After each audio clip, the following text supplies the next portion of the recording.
apa kabar semuanya? Jadi udah lama banget kan nggak nongol di YouTube. Dulu tuh mungkin pas lagi nongol di YouTube masih pakai gigi kawat, terus masih disusah, terus pipinya masih gede, walaupun sekarang juga tetap gede. Nah sekarang udah berbeda banget, sudah bertumbuh dewasa, sudah tetap besar, terus juga ya pokoknya udah banyak perubahan di hidup gue karena udah bener-bener kayak totally jauh banget gitu range-nya. Nah hari ini gue akan sharing lagi, gue mau menghidupkan YouTube gue lagi setelah beberapa lama. Dan kali ini termsnya agak berbeda banget sih dari yang dulu pernah gue kasih di YouTube. Kalau dulu kan kayak ya gitu deh, tentang lucu-lucuan gitu, tentang kesengsaraan aku dan kepenutan pas lagi disusah. Nah sekarang ini totally berbeda karena gue akan sharing mengenai pengalaman yang buruk, dan I wish you guys never get the same experience as mine gitu. Pengalaman buruk gue kali ini adalah pengalaman buruk kartu kredit. Mungkin bagi kalian yang follow gue di Instagram itu tahu kalau gue ada pengalaman buruk tentang kartu kredit.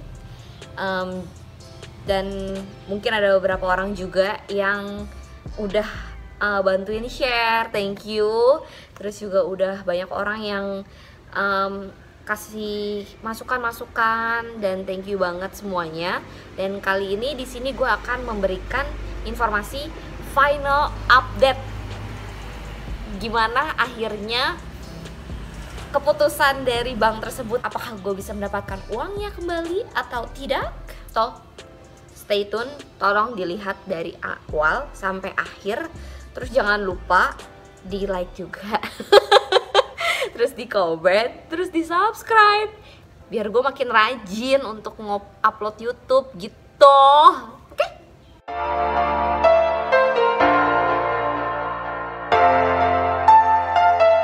Nah, sebelum gue masuk ke dalam final update tersebut, gue mungkin akan menceritakan secara singkat dan padat mengenai kasus kartu kredit ini. Mungkin kan ada beberapa orang yang ngeliat di Instagram gue, ada yang mungkin skip dan emang gak suka ngeliat tulisan-tulisan. So I give this video to you untuk kasih tahu secara singkat dan padat, nggak selengkap si di Instagram lah intinya, tapi intinya seperti itu gitu.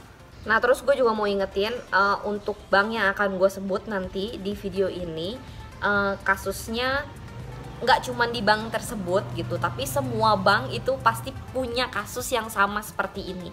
Dan gue nggak mau kayak orang-orang ngerasa gue hanya menjatuhkan satu bank saja.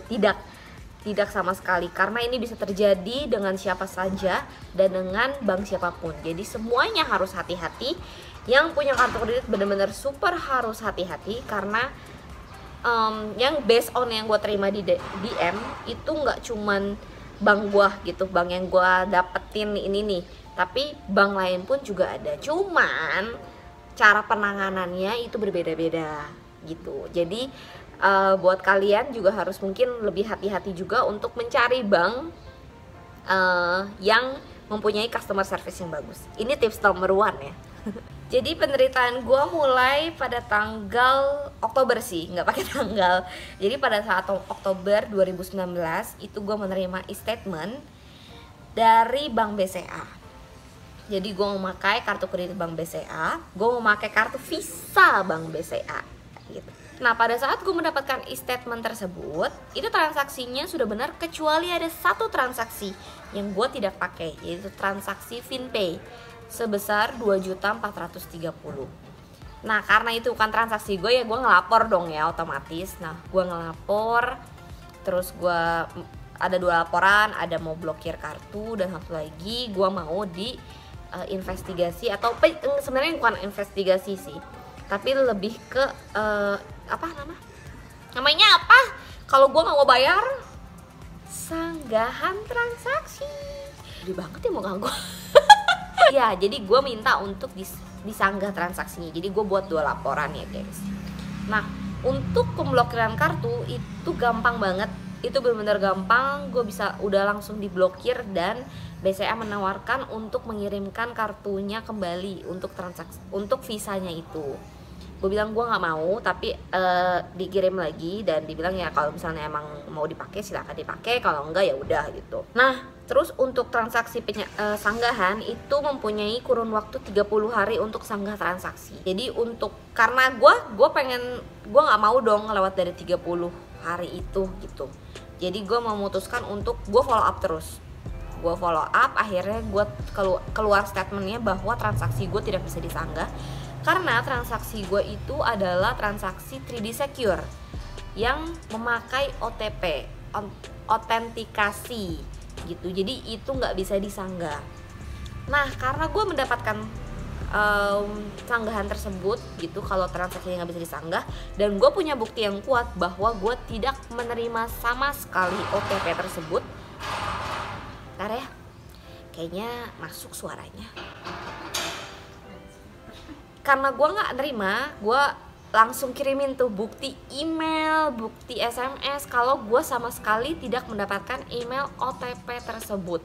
Apakah transaksi tersebut benar-benar ada gitu, ngirimin nggak gitu email SMS-nya gue gitu. Tapi gue tuh follow up kayak mungkin 2 hari sekali tuh gue follow up, balik lagi kayak transaksi ini nggak bisa disanggah gitu. Padahal yang gue minta itu adalah lu coba cek gitu, gue ada buktinya nih, tolong dicek gitu, soalnya ini gue nggak terima gitu. Ada gue marah-marah di situ karena gue ngerasa di situ BCA nggak kerja apa-apa gitu. Gue udah kasih bukti yang paling simpel tuh, dia bisa ngecek doang tapi dia nggak ngecek gitu.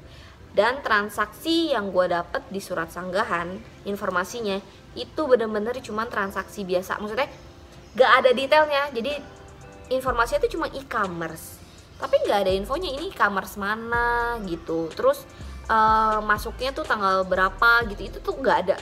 Nah, akhirnya kan gue marah-marah tuh, dan pihak BCA ada telepon gue, ini ibu-ibu yang telepon. Gue bilang gue kesel lah gitu, kenapa kok lu gue tuh nggak terima OTP lo gitu, gue juga nggak mau bayar, ini bukan transaksi gue, intinya seperti itu. Nah, ibu-ibu tersebut itu akhirnya nawarin untuk diinvestigasi. Jadi yang mau diinvestigasi adalah apakah SMS OTP tersebut udah di-push atau belum ke nomor gua. Gue bilang oke, gitu. Tolong ya dibantu, soalnya ini ada masa tenggang nih 30 hari gitu. Iya Bu, tenang, saya pasti akan bantu ibu kok. Lalu yang kedua, si ibu ini bilang kalau bunganya itu bisa di-delete, bisa dibantu untuk gak dikenakan bunga sama sekali. Happy dong gue, happy dong kalau nggak ada bunga gitu. Terus gue bilang iya, pokoknya bagaimanapun saya nggak mau bayar karena ini bukan transaksi saya gitu. Dan saya punya bukti yang kuat kalau ini bukan transaksi saya. Nah, ini salahnya gue juga sih gitu. Gue nggak follow up lagi. Akhirnya waktu berlalu, masa senggahnya lewat, gue follow up di awal tahun, dan itu karena sebenarnya gue kebayar bunganya. Ini salah banget, ini benar-benar salah banget, jangan diikutin. Gue nyesel karena kalau gue kebayar bunganya, dan gue juga agak sedih sih kalau bunganya ternyata nggak di-delete gitu. Ini tips nomor 2, kalian mesti banget langsung buat surat penyataan setelah kalian sanggah transaksi kalau kalian mau delete, karena omongan nggak bisa dipegang. Jadi setelah gue ngelapor kayak gitu, gue ada ngelapor 3 kali, Januari, Februari, dan Maret. Dan di laporan tersebut gue juga ada state kalau gue nggak mau bunganya diperpanjang, dan itu ditolak loh, itu ditolak karena mungkin karena gue udah kebayar bunganya ya. Gue nggak tahu kalau case belum kebayar bunganya itu bisa atau enggak. Nah, ini harus hati-hati juga, ini tips nomor 3 sih. Jadi harus hati-hati sama suku bunga. Jadi kalian harus tahu suku bunganya tuh setiap bank itu berapa, karena mungkin kayaknya ya, mungkin ini asumsi, so gue nggak bisa bilang kalau ini pasti gitu. Jadi tolong asumsi ya guys. Mungkin kalau sanggahan atau pemutusan bunga itu nggak bisa dilakukan kalau itu kalau itu merupakan transaksi 3D Secure, mungkin juga gitu. Jadi kalian harus aware mengenai suku bunga. Sampai pada finalisasi gue marah, yaitu pada saat gue lagi bertambah umur. Tepat pada saat gue bertambah umur, tepat dimana harusnya gue merasakan kebahagiaan, pagi-pagi tuh udah disurprisein, udah senang. Terus pada saat itu juga gue gajian, gue udah senang, gue udah punya plan nih, gue mau ngapain, gue mau traktir keluarga gue di mana. Nyata ada satu transaksi, tulisannya auto debit dari transaksi BCA. Happy banget, udah gak diucapin, terus juga diambil duitnya. Gila, indah banget kan ya. Kayak gue bener-bener, mohon maaf ya BCA, tapi bener-bener soalnya lagi kayak gitu. Dan kebetulan juga karena lagi pandemik, which is gue butuh lebih banyak uang, dan gue butuh uang itu, terus diambil gitu aja tanpa memberitahu. Dan padahal tuh ada debt kolektor loh yang nelfon gue, kan bisa ya ngomong kayak ibu harus bayar loh, ibu ada ini. Oh ya udah, tapi hati-hati ya bu, nanti mungkin bulan depan transaksi ibu akan di auto debit gitu ya, info gitu. Dan ini ada peraturan di OJK loh, kalau bank itu harus info 30 hari kerja 30 hari sebelum pengambilan duit gitu, itu harus diinfo semuanya. Penyedia jasa keuangan, asuransi atau apa, semuanya itu harus kasih tahu. Jadi di saat itu, di bertambahnya umur itu, gue happy banget. Kayaknya gagal deh ekspresinya. Oke, lanjut. Di situ gue marah banget, marah banget. Itu bener-bener keambil, udah gue kebayar bunganya. Terus abis itu gue diambil lagi, kena bunganya. Diambil tuh semua tuh, bener-bener kayak nggak nyisa sama sekali. Pokoknya diambil dengan nominal segitu, tok. Bener-bener kesel. Gue di situ marah banget. Gue marah-marah ke BCA, gue teriak-teriak parah. Padahal sebenarnya CS-nya juga nggak ngerti apa-apa sih. Sebenarnya CS itu kasihan sih guys. Kalau kalian mau marah itu dengan orang yang tepat sebenarnya. 4 ya. 4. Jangan marah-marah ke CS. Minta CS langsung sambungin ke bagian yang kalian mau marah-marah. Karena CS tuh nggak tahu, kayak dia tuh tidak berdosa, tapi karena dia kebagian apesnya jadi berdosa gitu, jadi kelihatan berdosa. Padahal ya mereka cuman buat laporan aja basically. Nah pada saat ini gue langsung kan marah-marah tuh, dan gue memutuskan untuk gue masukin ke sosmed karena gue udah enak banget. Gue memang gak mau masukin ke sosmed awalnya karena ya menurut gue ada etikat baik lah dari bank ini untuk buat laporan segala macem gitu. Tapi ternyata nggak ada sama sekali. Gue menerima hasil yang sama, sanggahan transaksi terus. Biar gue nggak lupa, ini 5 ya. Please do datang langsung ke kantor pusat. Semua laporan di CS itu kalau misalnya kita minta investigasi tetap ditulis sanggahan transaksi. Jadi kalian akan mendapatkan hasil yang sama. Mendingan kalian langsung datang ke kantor cabang atau kantor pusat, minta SOP-nya kayak gimana dan suggestion what should I do, what should I prepare. Jadi kalian benar-benar totally udah tau lah harus melakukan apa. Pokoknya penting banget buat tahu SOP di bank tersebut supaya kalian tahu prosesnya berapa lama, terus juga apa yang kalian butuhkan. Pokoknya minta suggestion, walaupun memang mereka nggak punya suggestion biasanya, dan cuma bilang ya itu tergantung gitu. Tapi you need to know their SOP dan record every single conversation you made with them. Jadi kalian punya bukti ini orang ngomong apa, pokoknya record semuanya. Jadi gue posting tuh di situ, gue bener-bener jelasin kayak gimana dari pertama sampai terakhir, gue kasih bukti-buktinya, bagaimana emailnya segala macem. Dan akhirnya banyak DM juga ya masuk ke gue, ngasih suggest dan juga experience mereka kalau mereka juga pernah kejadian seperti ini dan tidak ditindaklanjuti dan gak ada sama sekali kebijakan bank yang baik gitu. Akhirnya gue memutuskan untuk besoknya gue pergi kantor cabang. Ya katanya sih memang di kantor cabang pusat ya. Kantor cabang pusat itu bisa ngebantu kita. Nah gue tulis tuh di situ, pokoknya rame deh gitu. Pokoknya asik banget dah enternya.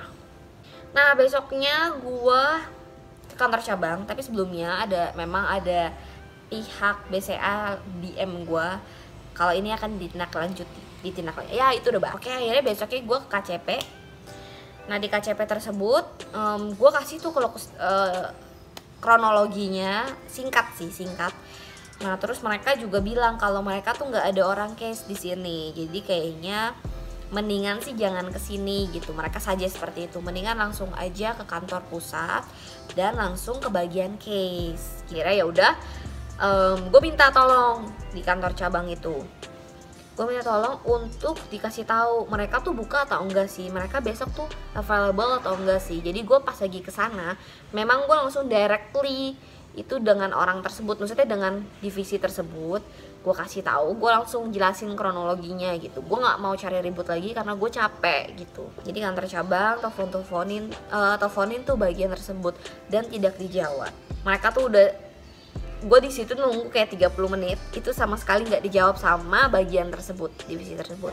Akhirnya kantor cabang bilang ya udah deh, gini aja deh Bu, saya telepon CSBCA gitu. Saya coba tanyain kira-kira di mana kantor pusatnya, di mana, terus jamnya mereka buka kapan aja gitu. Tapi saya nggak tahu apakah mereka ada atau enggak orangnya, karena saya teleponin berkali-kali tidak dijawab. Jadi tolong bagian case di BCA untuk lebih aware ya mengenai hal-hal seperti ini. Gua juga kesel sih kalau kayak gini. Masa lu gitu, maksudnya itu KCP satu grup gitu, itu susah banget sih di kontak. Akhirnya customer service-nya bilang kalau ini ada di Lolona Plaza, terus bukanya dari jam 9 sampai jam 2 karena ini kan lagi pandemi. Datang aja langsung karena nggak ada yang bisa dihubungin. Di situ gue tanya SOP, mendingan gue minta suggest, apakah mendingan gue kasih laporan polisi bawa langsung atau gue langsung ngomong aja gitu. Terus kata KCP sih bilang, saya sih kurang tahu nih Bu, kira-kira enaknya seperti apa. Ini juga ya edukasi buat bank, semua bank. Tolong edukasi semua CS ataupun kantor untuk edukasi gimana cara SOP-nya gitu yang bagus. Kalau ada kejadian misalnya kriminalitas, gimana sih SOP-nya gitu. Terus ada kejadian misalnya kartu kredit kayak gini, gimana sih SOP-nya. Kalian udah terima itu OTP atau belum gitu, kalian udah terima ya pokoknya maksudnya suggest gitu. Kalau misalnya Bu kalau misalnya kayak gini sih better Ibu langsung aja gitu, langsung aja buat laporan ke polisi. Nah tolong Ibu juga cross check nih ke provider lain, jadi nggak cuma dari pihak BCA. Kasus gua nih ya, kasus gua, coba Ibu cek ke FinPay kira-kira transaksi itu ada atau enggak gitu. Terus coba cek ke provider yang Ibu gunakan, apakah OTP-nya sudah masuk atau belum gitu. Kita tuh nggak depending hanya dalam DCA gitu sebenarnya, bank, any kind of bank gitu. Kita tuh nggak depending, kita tuh bisa untuk melakukan hal yang lain gitu. Tapi tolong disuggest gitu. Jadi tuh kalian nggak kerja sendiri, kalian tuh punya kita pun juga ini bukan transaksi kita untuk nelfonin yang lain. Tapi tolong jangan dibuat susah dengan kalian merasa kalian mau ngebantu tapi kalian tuh gak ngebantu. Ini loh yang gue kesal. Tolong kasih better suggestion gitu. Jangan diem doang dan ngerasa tuh lu bisa ngebantu tapi kalau lu tuh sebenarnya butuh bantuan kita gitu. Masalahnya services kalian tuh akan dinilai jelek kalau kayak gini. Nah kasusnya gue ini cuma dibilang ini transaksi FinPay kayaknya harus cek deh ke Telkomsel, soalnya biasa transaksi seperti itu. Gue cek ke Telkomsel kagak ada tuh transaksi kayak gitu, dan dia nggak bisa ngetrace. Bukannya nggak ada, dia nggak bisa ngetrace karena ini harusnya dari pihak bank gitu yang terima, dan dia yang punya otoritas untuk cek gitu ya. Tolong ya Bang gitu, semoga bisa makin baik lagi, apalagi bank itu kan services. Tolong banget. Balik lagi ke cerita gue, maaf ya mencok mumpung ingat dan gue kebetulan nggak nyediain isi konten gue, jadi gue langsung nyablak aja. Setelah gue di kantor cabang, sorenya tuh ada yang ngetelepon gue dari BCA. Nah dari BCA itu bilang oke, Ibu butuh investigasi ya, intinya mereka pengen coba cek tapi lama, dia ngomong gitu. Ini nggak cepet, jadi mungkin bisa memakan waktu 3 bulan. Gue bilang waduh ini lama banget gitu, saya kasih waktu untuk 30 hari. Gue tetap memutuskan untuk besok ke kantor yang ada di Plaza. Nah, di situ juga gue nggak dapat apa-apa, jadi orang case-nya nggak ada sama sekali. Intinya gue ngobrol ke bagian penagihan. Gue di situ kesal juga karena maksudnya lagi keadaan seperti ini. Setahu gue kan kalau bank kan shift-shiftan kan, masa bener-bener gak ada satu orang pun di bagian divisi tersebut gak ada yang masuk sama sekali. Nah ini gue nggak tahu sih, maksudnya dari pihak bank tuh kayak gimana shift-shiftannya. Ya intinya di situ gue juga marah-marah lah intinya. Ya karena gue datang ke sana untuk dapet info bagian, langsung ngomong gitu ke bagian case, tapi gue nggak boleh ketemu gitu, nggak boleh ketemu secara langsung, peraturan dari banknya, dan gak ada orangnya sama sekali gitu. Gue marah banget dong, maksudnya ya lu angkat telepon dong kemarin gitu, ya biar gue nggak usah sia-sia gitu. Gue ngapain datang ke sini kalau nggak ada orangnya gitu. Nah itu juga gue dikasih tahu katanya karena COVID-19 gitu. Nah itu ada orang BCA yang kena, makanya nggak boleh tatap muka langsung gitu. Ya cuman ya bilang aja gitu kan, maksudnya yang ngomong gitu dari awal gitu. Thanks juga udah kasih tahu gue, jadi gue lebih pengertian. Oh oke. Jadi setelah gue pulang baru ada yang info kalau memang orang biasanya nggak boleh untuk tatap muka langsung gitu. Karena gue ngomel-ngomel tuh di Instagram, karena gue kesal lah, gue datang tapi nggak ada orangnya. Terus gue ketemu bagian lain, ya walaupun bagian lain itu bilang mau bantu gue gitu, ini bapak-bapak ya, gue nulisin kronologi, tapi tetap aja gue nggak percaya lah. Udah gue dibohongin berkali-kali gitu, ya gitu deh. Nah akhirnya setelah kayak gitu, gue udahlah, gue mikir gue capek-capekin diri juga, maksudnya capek batin.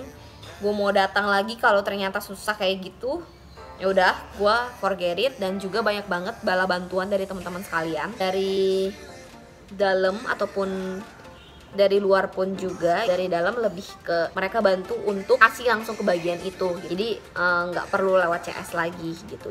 Dan mereka ngerti dan thank you banget sih. Intinya lama juga itu prosesnya, nggak cepat. Setelah dari gue telepon, gue selalu kasih final update, gue udah ngelakuin apa, terus juga apa yang gue dapet. Intinya nggak ada sama sekali dalam 1 bulan informasi dari Bank BCA. Nah akhirnya gue memutuskan untuk kontak langsung ke FinPay. Nah ini kan memang gue udah mengakui tuh salah, jadi mendingan kalian cek langsung list provider. Gue kontak langsung ke FinPay, gue jelasin kronologinya, terus gue kasih bukti-buktinya segala macem. FinPay langsung balas gue di hari itu juga kalau transaksinya itu tidak ada di log mereka. Jadi mereka tuh gak ada transaksi ini dengan nomor gue, dengan nominalnya juga nggak ada sama sekali di bulan September. Nah setelah kayak gitu, wah gila, gue langsung bara-bara dong, kayak wow gitu. Ternyata segampang ini, tapi kok lama gitu prosesnya. Akhirnya setelah itu gue langsung kontak orang internal dari BCA. Gue minta saja sebaiknya seperti apa nih gitu. Ternyata nggak ada lognya loh. Terus akhirnya mereka bantu untuk kirimin email gitu. Jadi gue kirimin tuh email dari FinPay, akan kasih ke bagian case. Nah itu gue inget banget, gue kirim tanggal 19 Mei gitu, 19 Mei, which is dari gue itu ya lumayan lama banget kan prosesnya, nggak ada sama sekali kemajuan gitu. Sedangkan gue baru email, jadi gue telepon hari itu juga, gue langsung dapat emailnya hari itu juga. Terus kayak problem solve. Gue ditelepon after lebaran tuh kalau mereka udah terima dokumennya dan mereka mau untuk lakukan tahap selanjutnya, yaitu ngobrol sama pihak FinPay-nya untuk double check. Terus gue bilang dong gitu, cuma saya nggak mau ya di refundnya itu angka segitu aja, karena saya udah bayar bunganya loh, dan ini tuh kesalahan BCA karena mundur-mundur. Masa saya lebih cepat sih dibanding BCA gitu. Jadi tolong kembalikan juga bunga saya. Katanya bisa didiskusikan dengan nominal yang mungkin hitung-hitungan dari mereka. By the way, setelah itu gue tetap dapat e-statement. Gue marah juga tuh di situ. Maksudnya kenapa gue harus bayar lagi? Katanya sih biaya admin keterlambatan sama biaya admin materai gitu segala macam. Gue bilang ya gue nggak mau bayar lah gitu. Lah kan gue udah tutup, udah nggak kepake lagi, kok masih suka harus gue bayar gitu. Intinya tetap gue harus bayar. Jadi bagaimanapun juga kalian harus membayar. Semua transaksi kartu kredit kalian harus bayar. Udah, itu tanggung jawab kalian, that's it. Akhirnya gue diem terus beberapa, mungkin 2 mingguan itu gue ditelepon lagi, katanya bahwa, jadi ini final update ya. Jadi final update-nya adalah transaksi gue bisa dikembalikan. Jadi ternyata memang bener itu nggak valid transaksinya, jadi uangnya bisa dikembalikan. Tapi ada sedihnya nih guys. Sedihnya adalah gue hanya dikembalikan dengan nominal yang mereka hitung. dan bunga gue nggak bisa full. Itu kalau gue hitung-hitung bunga gue tuh ada sekitar 500 ribuan. Jadi gue sama sekali nggak dapat bunga, cuma dapat bunga yang terakhir gue keluarkan yang di auto debit. Dan itu dapat potong, maksudnya dipotong jumlahnya dari transaksi yang harus gue bayar di e-statement. Jadi bayangin tuh ya, ada pemotongan-pemotongan lain. Jadi gue nggak terima bunganya sama sekali dan tidak ada kompensasi dari BCA sama sekali untuk hal seperti ini. Padahal gue udah nama gue jelek di BI itu ke record selama 2 tahun loh. 2 tahun. Habis itu gue nggak dibalikin bunganya, padahal itu adalah kelalaian BCA. Jadi udah hilang gitu aja. Ya anggaplah gue kan akan jadi sultan nih. Ya gue memang suka nyumbang, nah kebetulan emang gue nyumbang ke BCA gitu karena kebaikan hati gue. Jadi kalau dikerok tuh tembok BCA itu nama gue tuh penyumbang, Lysia Yurika. Mantap. Itu yang suka kredit sama BCA ada duit gue itu. Gila banyak banget kan gue. Nah intinya gitu. Jadi nggak ada kompensasi sekali dari bank. Jadi gue harus bertanggung jawab intinya. Jadi ya uangnya bisa dikembalikan. Katanya sih 3 hari kerja, actualnya enggak. Jadi gue terima itu di akhir bulan, padahal dibilangnya 3 hari kerja. Dan dia nggak jelasin kalau itu tuh cuman nambahnya di statement doang. Tapi jujur ini gue sangat amat kecewa sih sama Bank BCA. Bener-bener kecewa. Terlalu banyak hal buruk yang udah gue dapetin dari BCA. Apalagi kan memang nanti tujuan untuk bank, semua bank sih mungkin ya. Semua bank itu pengen menuju ke era digital. Sekarang aja udah ada orangnya, pelayanannya seperti ini. Gue nggak kebayangin sih kalau ternyata memang udah go digital, kita ngomong sama robot, itu gimana pelayanannya. Coba tolong dipikir-pikir ya untuk punya kartu kredit.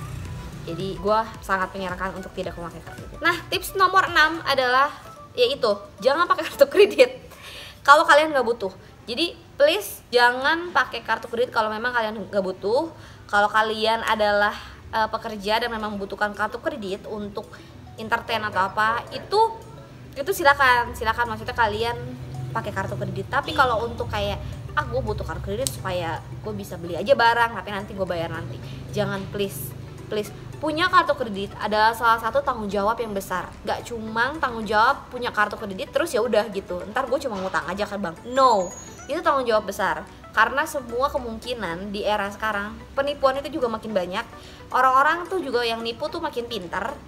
Itu sangat berpengaruh untuk apa yang kalian lakukan gitu. Kalian harus tahu risknya kalau punya kartu kredit. Jangan cuma sekedar kepengen, tapi tahu apa yang kalian akan dapatkan gitu. Kalau kalian menerima resiko yang gak enak, itu kalian harus prepare. Jadi tolong jangan pakai karena memang kalian pengen, tapi karena memang kalian butuh. Nah terus untuk yang ketujuh, please banget buat kalian yang pakai kartu kredit ataupun lagi baru mau apply, itu tolong coba lihat terms and conditionnya. Semuanya kalian harus tahu. Memang sih panjang banget gitu, tapi itu informasinya berguna banget karena once kalian sign, kalian itu setuju. Which is yang gue dapat di surat sanggahan ya, itu kita tuh setuju loh untuk membayar transaksi penyalahgunaan kartu. Jadi kalau sebenarnya asumsikan kita kalau di auto debit kita nggak boleh marah karena itu tanggung jawab kita. Nah jadi kalian mau kayak gitu, jadi tolong ya dipikir-pikir lagi kalau mau bikin kartu kredit dan lihat-lihat lagi kayak gimana terms and conditionnya. Dan wajib banget yang tadi cek suku bunga mereka. Dan yang ke-8, jangan pernah apply kartu kredit di sales. I'm sorry nih ya, data kalian tuh bisa bocor. Ini kita nggak sama sales aja. Nih gue ya, gue nggak sama sales nih, gue nggak sama sales. Gue di kantor cabang untuk apply kartu kreditnya ya. Jadi gue memang menyarankan kalian ke kantor cabang aja, jangan ke sales. Karena kenapa? Data kalian tuh bisa bocor ke orang lain. Selain nanti bakal banyak yang telepon untuk mau tawarin kartu kredit, terus mereka tuh bener-bener tahu loh kayak kalian tinggal di mana, nomor telepon kalian berapa, nama ibu kandung kalian itu siapa, dan itu penting banget, tanggal lahir segala macam itu tuh penting banget. Kalau kalian telepon ke customer service, kalian pasti ditanyain itu gitu. Jadi hati-hati banget, jangan sampai kalian terjebak karena kalian membocorkan kepada orang lain dan kalian nggak kenal. Dan gue juga dapat info dari orang luar kalau memang transaksi itu diperjualkan, jadi benar-benar hati-hati ya. Jadi jangan lebor lagi. Memang kartu kredit itu enak, banyak gitu untuk promo-promonya, tapi lihat lagi kebutuhannya seperti apa. Kalau misalnya nggak butuh, jangan, mendingan nabung ya, nabung biar bisa beli langsung cash. Coba dibayarkan. Kalau kalian suka gengsi nih ya, lu beli pakai apa, cicil atau enggak? Cash. Lebih bisa sombong. Mendingan nabung. Gue suggest untuk nabung gitu. Nabung supaya kalian bisa bayar apa yang kalian mau secara cash langsung. Dan itu lebih enak cuy, dibanding lu nyicil-nyicil tuh nggak enak. Setelah lu beli terus lu kayak masih punya perjalanan panjang. Ya bagus-bagus, syukur-syukur pas lagi lu nyicil itu nggak kenapa-napa tuh barang. Kalau kenapa-napa enak coy. Yang ke-9 mesti ini sih, tutupin semua rahasia kartu sih. Jadi dari CCV gitu. Terus juga kalau misalnya transaksi di luar, di offline gitu, ini gue dapat suggest juga, lebih baik pakai PIN dibanding pakai karena tanda tangan gitu, karena itu lebih secure. Dan biasanya sih orang-orang yang terkena kasus kayak gini tuh karena lebih sering pakai tanda tangan dibanding pakai CCV, dibanding pakai password gitu. Oke, jadi itu aja yang bisa gue share. Jadi tips-tipsnya itu, mungkin kalau ada tambahan tips-tips lain dari kalian boleh nanti di komen. Bisa mungkin kalau ada yang gue ketinggalan atau pengen tahu cerita lengkapnya, itu boleh banget langsung cek di Instagram gue. Di Instagram. Oh ya, sebelum lupa, yang ke-10 coba cek untuk gulasi OJK kalau misalnya kalian memang ada terkena kasus ini, ataupun sebelum terkena kalian tahu deh kira-kira tuh kita sebagai konsumen itu punya hak apa aja sih gitu. Jadi kalian kalau misalnya nggak dapat hak tersebut, kalian bisa untuk kasih tahu di sini, peraturannya ada loh. Itu semua ada di bank, ada asuransi. And again, gue nggak nyalahin pure, maksudnya ini hanya gue menjelek-jelekan BCA. No, semua bank pasti punya kejadian seperti ini, gak cuma BCA. So bank harus lebih secure lagi sih menurut gue. OTP sekarang bisa dibobol.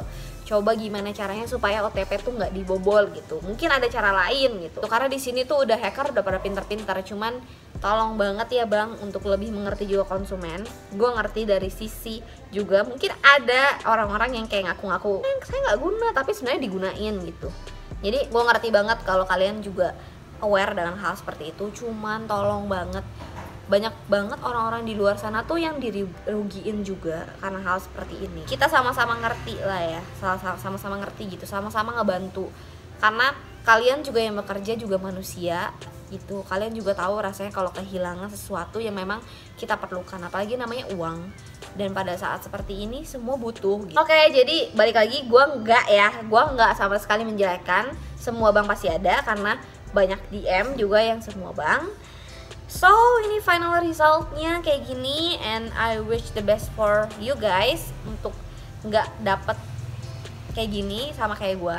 Dan kalau misalnya kalian ternyata dapet gitu, tolong coba tanya SOP-nya seperti apa. Dan buat kalian semua yang masih berjuang untuk mendapatkan justice untuk hal seperti ini, suggest gue sih kalau kalian dapat OTP itu harus lapor polisi karena itu kriminalitas sih gitu. Terus baru nanti ya pokoknya kalian harus ngobrol tuh sama merchant-merchant yang terkait dalam transaksi tersebut gitu. Pokoknya semoga bisa cepat ke solve dan uang kalian bisa balik lagi. Dan untuk orang-orang yang suka nipu, tolong tobat ya gitu. Kita semua sama-sama cari makan, kita semua sama-sama butuh uang, tapi tolong kita tuh kerja capek-capek. Kita udah bekerja keras buat diri kita sendiri dan buat orang lain gitu. Tapi kenapa sih kalian dengan enaknya ngelakuin penipuan? Ngerti banget butuh makan juga, tapi kan nggak perlu kayak gitu. Bisa dengan hal yang lain. Ya gunakan talenta kalian dengan baik, jangan digunakan dengan hal yang tidak baik. Gue berdoa untuk kalian, semoga kalian juga makin bertobat, dan semoga orang yang tertipu maafkan kalian. Tapi inget ya, kita nggak ada yang tahu apa yang akan kalian dapatkan soon. Gak bisa ngejamin, uang tuh nggak bisa ngejamin kalian nanti gimana. Jadi hati-hati aja untuk melakukan penipuan. Udah jadi mellow nih. Oke, selesai dulu ya. Jadi ini YouTube perdana di umur sekarang. Semoga akan ada, ya pasti harus ada konten-konten lain setelah ini. Please do comment apa yang perlu gue share. Sebenarnya banyak banget yang pengen gue share, tapi please do subscribe. Thank you buat semua yang udah bantuin, dan thanks God banget duit gue bisa kembali. Thank you juga buat keluarga, terus juga ini gue kayak dapat award deh. Thank you buat orang-orang yang udah terlibat dalam hal seperti ini. Jadi gue dapat final update yang kebetulan baik, dan terima kasih banyak. Jadi ditunggu untuk nextnya, untuk YouTube nextnya. Bye bye.